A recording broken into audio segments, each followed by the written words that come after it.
Hello and welcome back to English Today. This is DVD 8 and the fourth DVD of your elementary level. And in this DVD, you will see another 2 episodes of That's Life, our story, followed by our special TV programs.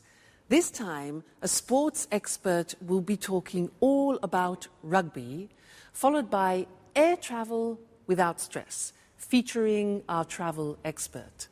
Then, in the grammar section, we will study the future forms will and going to, and also look at special question forms and question tags. Okay, so happy studying to you all.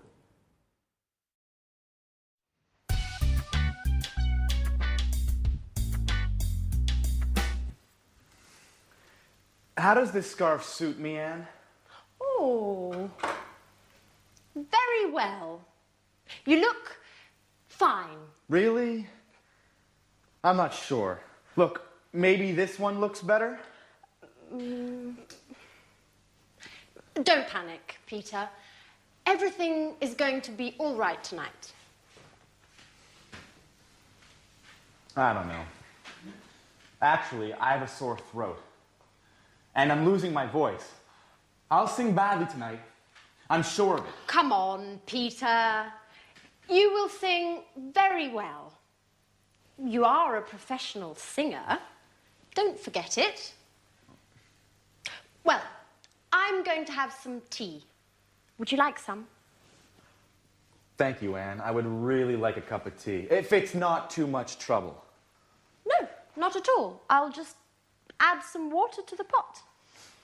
A cup of tea and my chocolate cake will keep your mind off the musical for 5 minutes at least. Shall I give you a hand?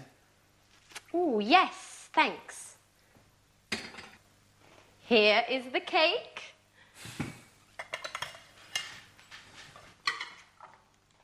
Oh, Peter! Okay, listen. I know you are nervous, but try to be careful, please. I'm sorry, Anne. Listen, how do you think the musical will go? I think it will go very well. Grease is considered a classic musical. It's successful, entertaining. There will be loads of people clapping. Do you really think so? Sure I do. Hey, Peter, what time does the show start? At 9 o'clock. How are we going to get to the theater? I'm going to drive. I don't think that's a very good idea. Why not? Because parking there is almost impossible. Okay. We'll take the tube. That's a much better idea. When should we leave? Around 8:30? No, that's too late. Okay. We'll leave earlier. Oh, I'm so sorry, Anne. Oh, Peter! You're hopeless. Okay, listen. I think you need to relax a bit. Why don't you go and take a nap? I can't sleep. I'm too nervous. Okay. Why don't you rehearse your part again? I can't. I can't remember anything. Okay. Go wherever you want. Just, please, leave me alone. Please.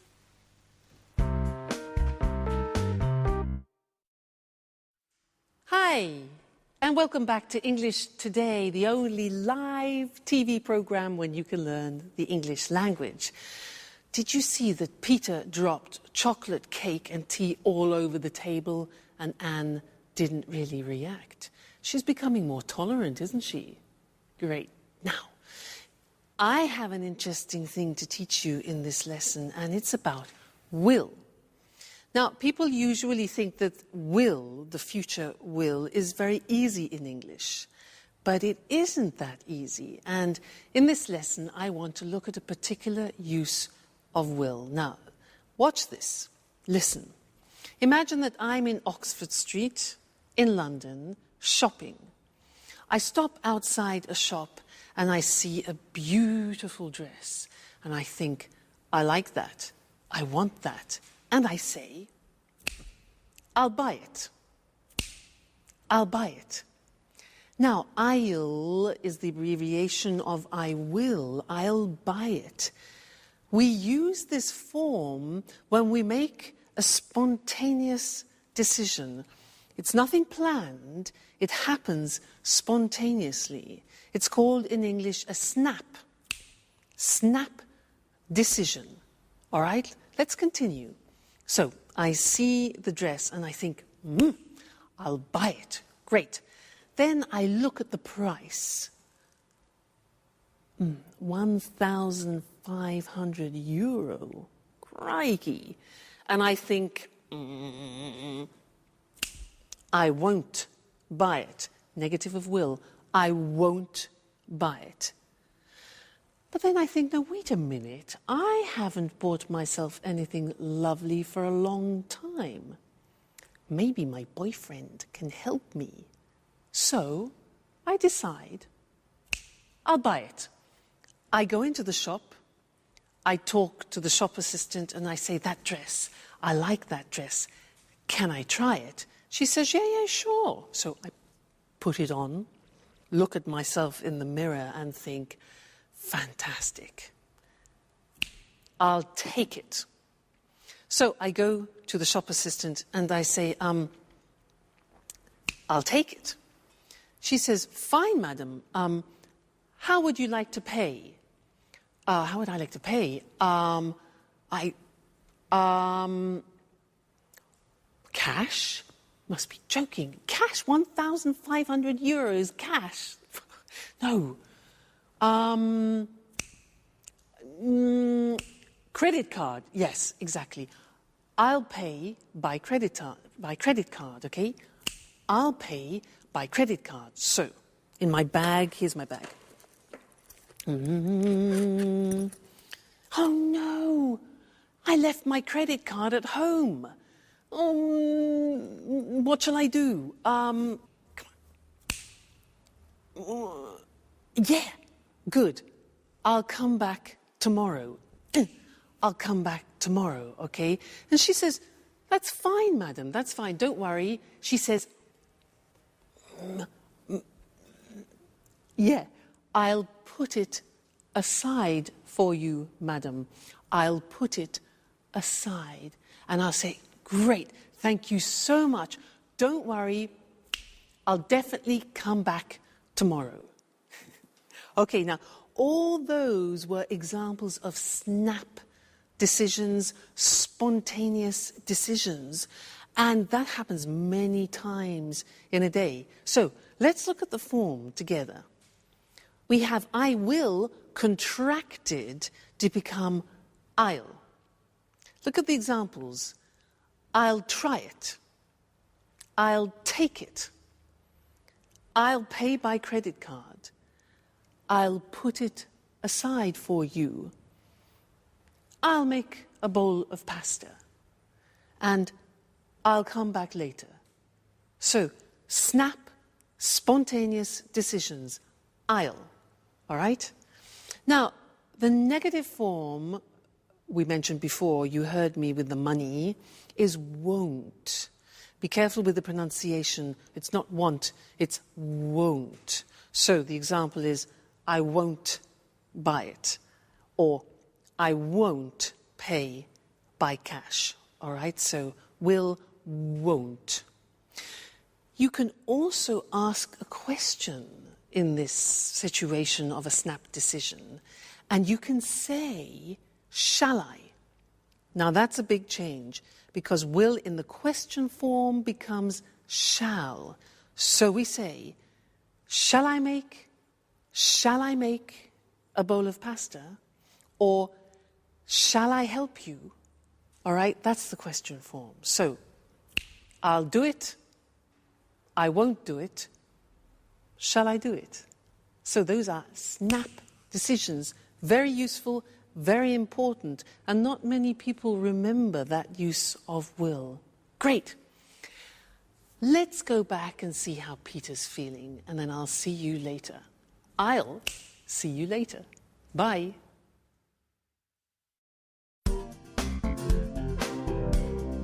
Hi, Anne. Hi, Peter. I'm starving. Is there anything to eat? How can you think about food at a time like this? Why? What's the matter? What's the matter? The performance is tonight. Come on, Peter. Don't panic. Everything is going to be all right tonight. Don't worry. Why does everyone tell me the same stupid things? Because it's the truth. Look, Peter. Take this lucky charm. I bought it in Portobello Market this morning. I'll give it to you as a lucky mascot. Remember, you have to kiss it 3 times. And then keep it in the right pocket of your jacket. Why just in the right pocket? Well, I don't know. The woman who gave it to me said that this is what you have to do. Anyway, I'm sure it will bring you luck. I'm not so sure. Why not? Shall we bet on it? All right. Sounds like fun. How much? Oh, let's make it interesting. If it brings you luck, you'll take me for dinner at Bluebird. Bluebird? Are you crazy? That's London's most expensive restaurant. I know. But the musical is important to you, Peter, isn't it? Well, all right, Alice. What will you do if it doesn't bring me luck? Well, I will cook dinner for a month. But you can't cook. Aha, Peter. That's why I said it. This way, I'm sure you will make it bring you luck.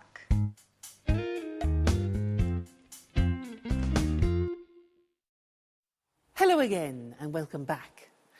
The most expensive restaurant in London. Good for Alice. Now, in this lesson, I want to look at the future again, but at a new form of the future, and it's the form going to. And in the episode, we heard Anne say, everything's going to be all right. So I want to look at that form with you now. And to illustrate it, I want to tell you about something wonderful that happened to me. I've just won, in fact, 20,000 euro. And I have to decide what to do with this money. And I have a few intentions, so let me tell you about them.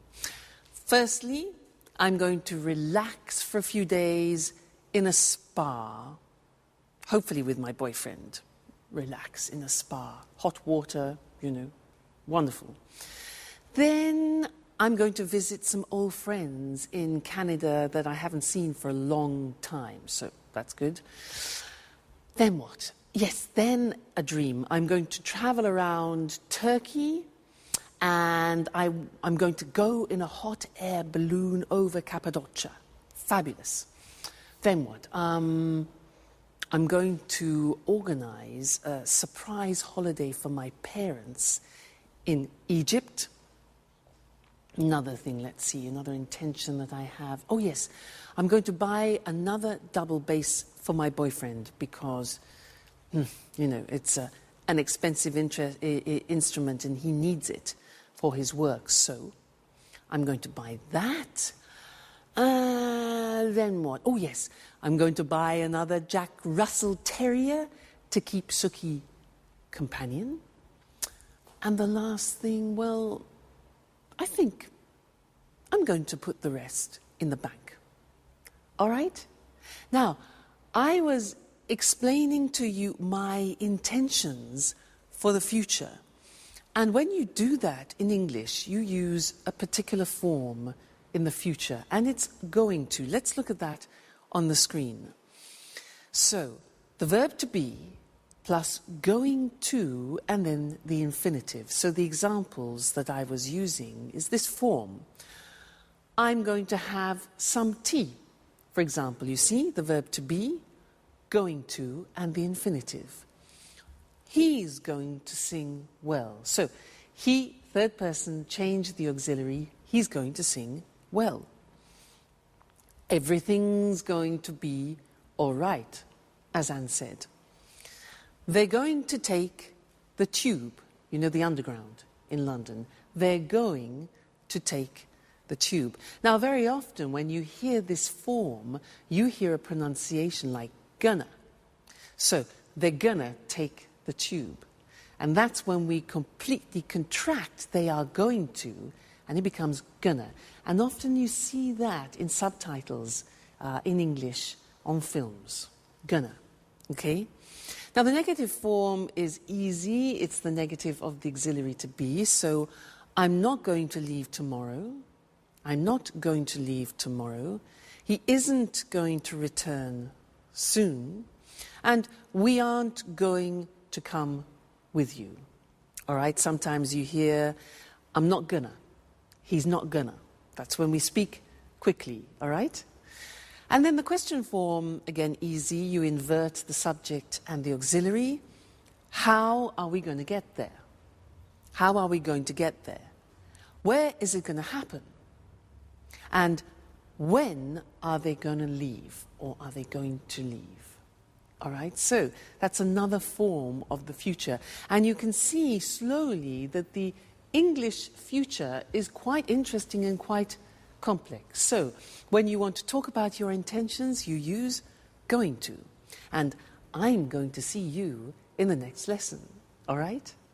Bye for now.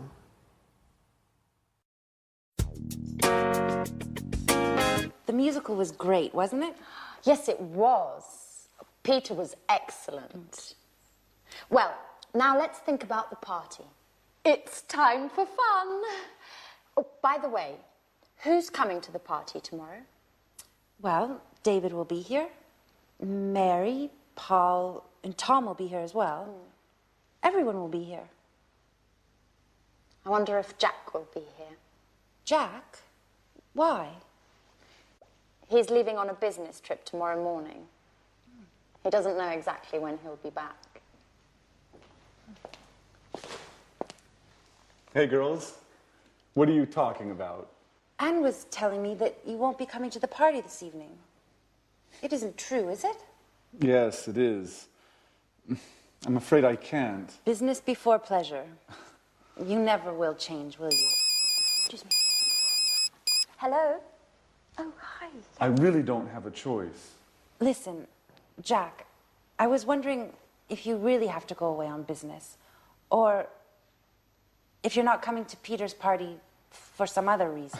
No, Sharon, I do have a business engagement.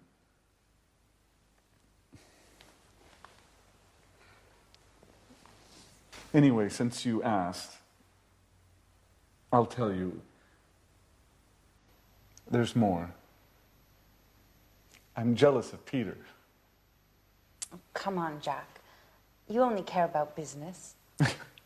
Sure. That's what they all say. But, you know,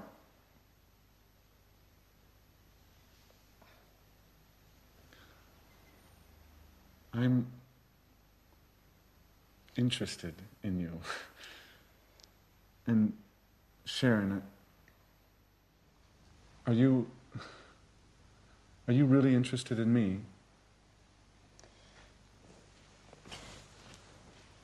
Anne, who are you talking to on the telephone? Mary. She wanted to know what time the party's going to start. I think it will start at about 9 o'clock, won't it? Well, girls, I have to go finish my presentation. See you later. Bye.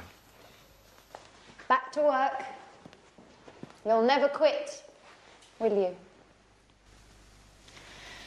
Oh, what a shame that Jack isn't coming. He's a very interesting person. I wonder if you're falling in love with him.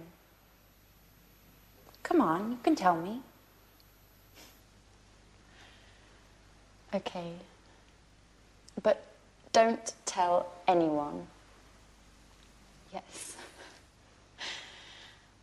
He's quite handsome. Do you think he likes me, Sharon? What a question. It's none of my business. Don't be so difficult, Sharon. I was just asking confidentially your opinion. You are my friend, Sharon. I'm sorry, Anne.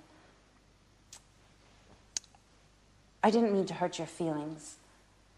I'm just a bit nervous these days. Why? Because of Peter. We're having some problems. I'm sorry, Anne, but I don't want to talk about that. I've got to go.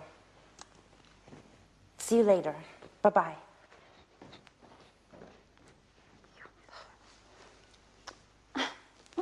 Oh, Jack, you're always so messy. You leave your things everywhere. But what's this in the pocket? What? It's Jack and Sharon. And he's kissing her. Oh my God. Now I understand everything.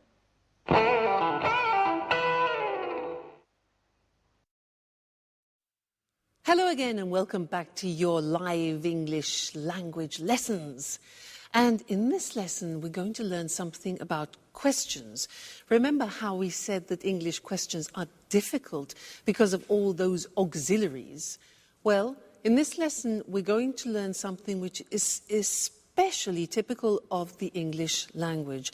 They're called question tags.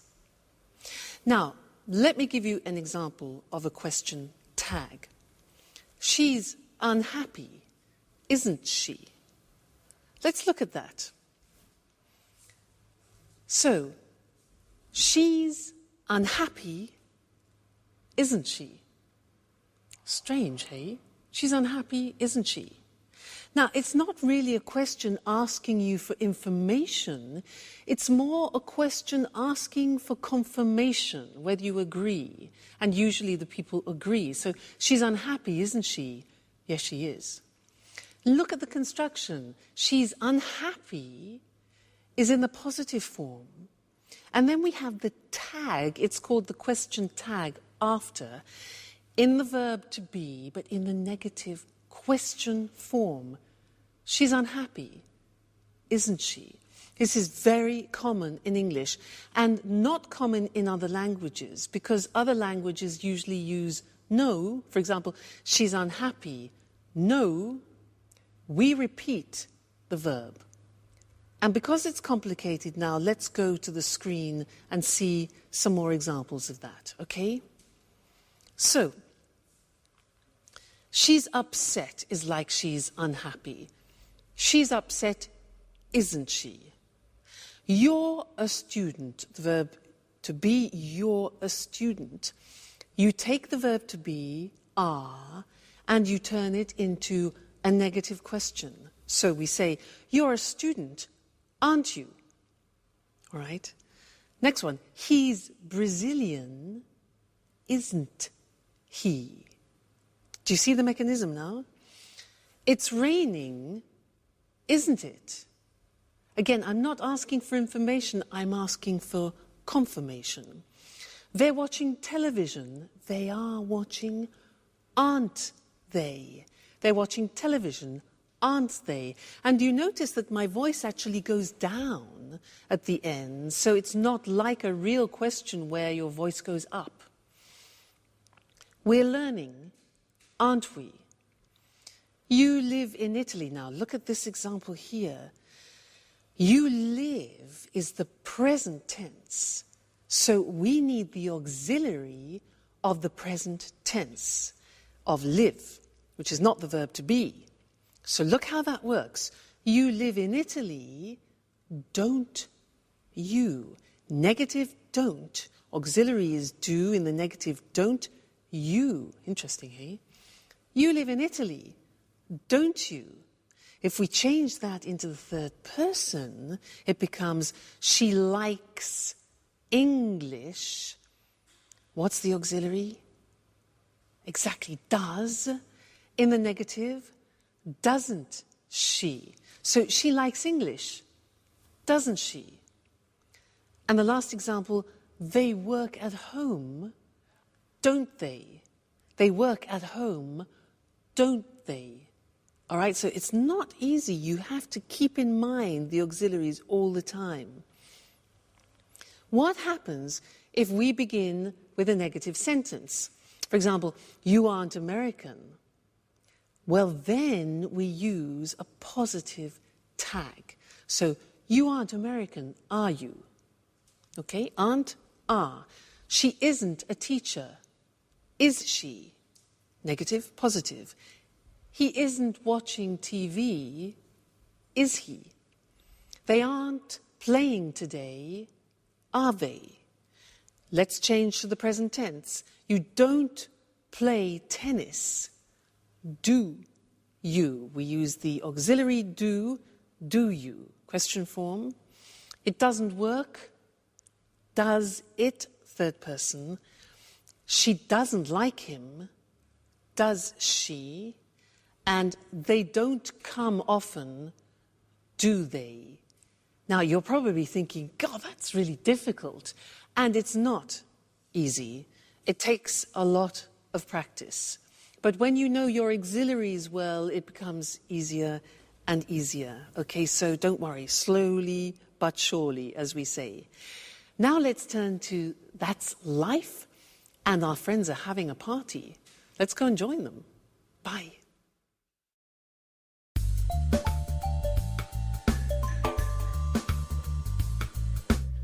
It's a shame Jack isn't here, isn't it? Yes, it's just not the same without him, is it? Well, business is business, you know. Well, Anne, I wonder what wonderful food you cooked for us this evening. Anne, hello? Are you there? Oh, sorry, Peter. I was miles away. What did you say? What did you cook for us? Oh, your favorite. Fish and chips. Oh, what would I do without you? Hey, what about me? I brought the beer. Yes, we're glad you did. Cheers! Cheers. Cheers. Here's to Peter's success. Well, guys, this is the right time for an important announcement. Last night, there was a famous director at the theater. We met after the show, and he told me he is preparing a musical to be performed all over Japan. So he wants to see me for an audition next week. Well, cheers! Cheers! Cheers! You'll be famous soon, Peter. Surprise! Jack! Jack!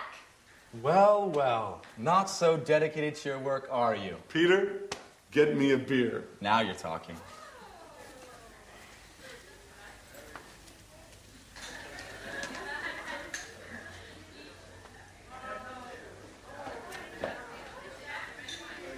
Hi, Anne. Is everything okay? Yes. No, Jack. Oh, everything's fine. It was just really a surprise to me.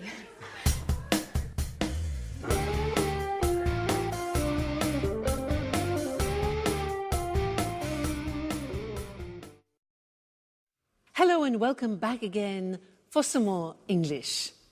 Now, at that party, everybody seemed happy except Anne. And nobody really noticed what was happening between Sharon and Jack. Well, anyway, let's get back to English questions. Last time, we studied question tags. But this time, I want to look at another question form in English, which is very important. Now, when you don't know the subject, you need to ask a question in order to get the subject. Now, let me explain that. Usually, in a normal question in English, like, where do you work? The subject form is in the question, where do you work? And the answer would be, I work in London. But if I want to ask you about the subject, I have to change the question and it becomes, who works in London? Now that question is asking for the subject, and the answer could be, my brother, the subject, works in London. Now the good thing is we eliminate the auxiliaries do and does. Yahoo! I can hear you say. Let's do some examples before we go to the screen, okay? Now, I'll ask you some questions. For example, who likes English? Notice that there's the S on the verb because who is considered a third person. Who likes English? I do. You do, for example, all right? Who lives in igloos? Now, give me the subject. Who lives in igloos? Yeah, exactly. Eskimos live in igloos, all right? You give me the subject. Now, answer this one. Who cultivates rice? Who cultivates rice? Yeah? The Chinese, the Italians, Southeast Asian countries. Okay, good. Next one. Who sings musicals in That's Life? Exactly. Jack sings musicals. Great. Who wants to be an artist? I'm asking you for the subject. Who wants to be an artist? Yeah, Alice does. Alice wants to be an artist. And who likes Jack? Well, Sharon does, Anne does, and so does Alice. He's a lucky man. All right, now let's go to the screen and see those written, because it's unusual for you now to learn a question with no auxiliary. So, what happens is you have the word who, which is the question word, and you eliminate the auxiliary. If you look at the first example, which is the typical question, who do you live with? You're asking for the object. And the answer could be your family, for example. Who do you live with? The subject is you. You ask for the object. But who lives with you? You are asking for the subject, and the answer could be my family. Okay? Let's look at some more examples. No auxiliary. So, who works in an office? He does. Who likes English? We do. Who lives in igloos? Eskimos live in igloos. Who cultivates rice? The Italians, the Chinese. Who understands Russian? I don't. Do you? Who sings musicals? Peter does. Who wants to be an artist? Alice. And who likes Jack? We all do. Okay, so very interesting this, and we will look at it again in the future. But remember, this is one occasion, the only occasion where you don't need auxiliaries in the question form when you're asking for the subject. So, who understands this? We do. Okay. So I'll see you again soon. Take care. Bye. Good afternoon. Welcome to this week's edition of Sports Special. And welcome to John Forbes, our sports expert. Hello, Eric, and good afternoon to all our sports fans. Well, John, which sport are you going to talk about today? Today, I'd like to talk about rugby. Fantastic! I'm a real rugby fan. I think it's a really exciting sport. John, a question. Where did rugby start? Well, you know, Rugby is a town in England near Birmingham. Yes? There's a famous school there called Rugby School. It's one of the oldest schools in England. It opened in 1567. Anyway, boys at this school started the game. Really? And where is rugby played today? It's played all around the world, but there are 8 main countries. These are Ireland, Wales, England, Scotland, France, Australia, New Zealand, and South Africa. And it's becoming more popular today in Italy and Argentina. Who plays rugby? Mainly men, but there are more and more women's teams. Really? Women? That's a surprise. That's right. There are more than 400 women's teams in England today. I see. John, can you explain to our viewers how to play rugby? Of course. Remember, rugby's very different from soccer.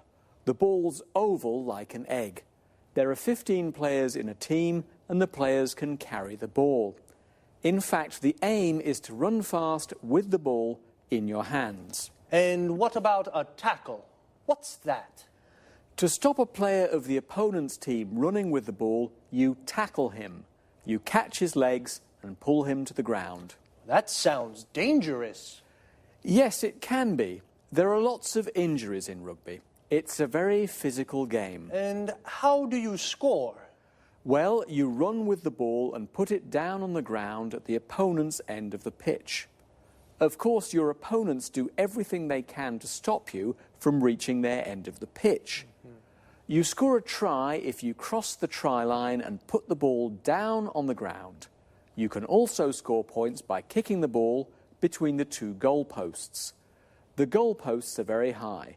If you do this, you score a goal. So, there are tries and there are goals. That's right. Just one more question. What are scrums? Scrums are special to rugby. Players from the 2 sides push against each other to try to get the ball. Scrums sound dangerous too. Yes, they can be dangerous, but it's fun. You know, I used to play rugby. Really? Yes, but I injured my shoulder and had to stop. I just watch now. Well, I sometimes watch a game on Saturday afternoons. How about coming along? Sure. How about next weekend? Great. Okay. Thank you, John. Goodbye. And goodbye to all our sports fans. See you next week for another edition of Sports Special. So, like in football, the group of players that play rugby together is called a team. In rugby, it's called a rugby team, and there are 15 players in a team. The players are called rugby players. Where do they play? On a rugby pitch.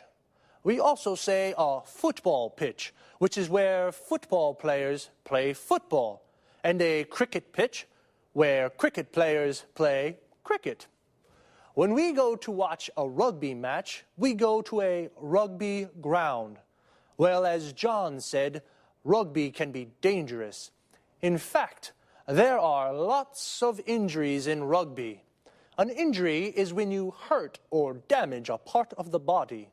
If a player has a serious injury, then he cannot play. To injure is a regular verb.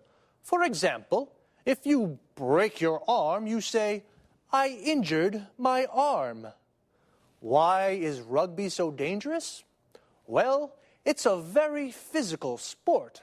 This means you use your body a lot, and there is a lot of contact with the other players. When a player tackles, he stops a player from the other team by pulling him to the ground. This is called a tackle. To tackle is the verb. The aim of a tackle is to get the ball. You can tackle in football too, but you can only use your feet to get the ball.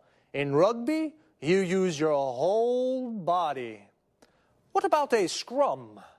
This is a term specific to rugby. A scrum is when all the players push against each other to get the ball. As John explained, in rugby, there are two different ways of scoring. To score means to win a point for your team. You score a try when the ball touches the ground. You score a goal when you kick the ball between the two goal posts. Well, sports fans, that's all we have time for today. See you next time. Good afternoon and welcome to this week's edition of the Travel Programme. And of course, welcome to Christine Oteng, our travel expert. Hello, Lucy. Well, Christine, do you know that one of the main causes of stress in the West is air travel, according to research from the University of Illinois in the USA? You know, that doesn't surprise me. Air travel can be a very stressful experience. It seems that a lot of people start to feel nervous in the travel agency when they're buying the ticket or when they're buying the ticket online at home. Really? Well, why don't we give our viewers some advice on how to reduce that stress and enjoy air travel more? Sure. Just follow a few simple rules and you'll fly without any stress at all. The first rule, don't arrive at the airport late. Oops, I always arrive late. That's not a good idea. For a start, if you arrive at the airport early, you have plenty of time to check in. You can go straight through passport control and the security check. Then you have plenty of time to relax. You can do some shopping, have a drink, read a magazine or a book, all stress-free without worrying about missing the flight. You're right, Christine. It's important to arrive at the airport with plenty of time to spare. And what else can I do to make air travel less stressful? Well, another cause of stress is the amount of luggage that we take with us. We always take too much. Listen, don't take more than 20 kilos and only take one suitcase. Check the weight before you leave home and relax at the check-in. There's no need now to worry about excess baggage charges. It's always relaxing to save money. Definitely. And one last thing on the topic of luggage. Yes? Hand luggage. Take one small bag and don't put too much in it. Remember, you'll have to carry this around the airport. Good advice. You know, many people have a fear of flying.